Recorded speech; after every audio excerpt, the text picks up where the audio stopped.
All right, our next speaker, on that cheery note, Alex Darier of Providence College. She is a senior environmental studies major, co-president of EOPC, and the student sustainability coordinator. Welcome, Alex. Hi, everybody, and thank you for coming out today. This is my first rally speech, and I am so excited to be here on this beautiful day.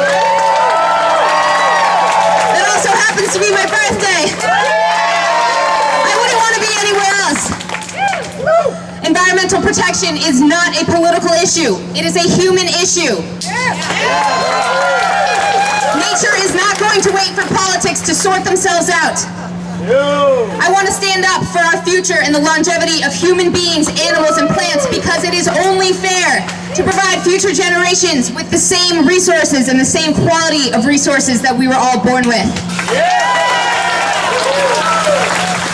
If climate change continues on this course, you may not be around to see the devastating effects that climate change has on human beings. However, this does not mean that you should not stand up for the rights of your kids and your grandkids who have to face these things that they had no control over.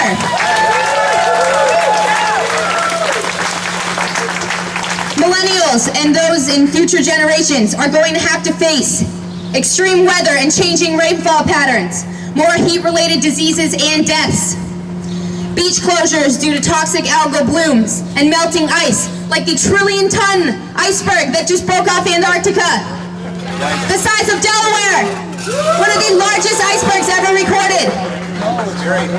We also will have to face rising sea levels, which is a huge problem for us in Rhode Island as we are the ocean state.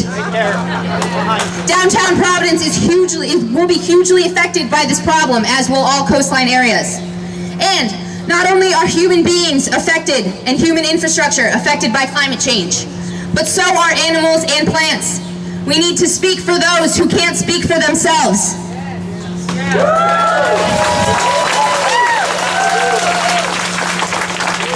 We demand a switch to renewable energy to phase out dirty fossil fuels. We want a ban on fracking and all new fossil fuel infrastructure.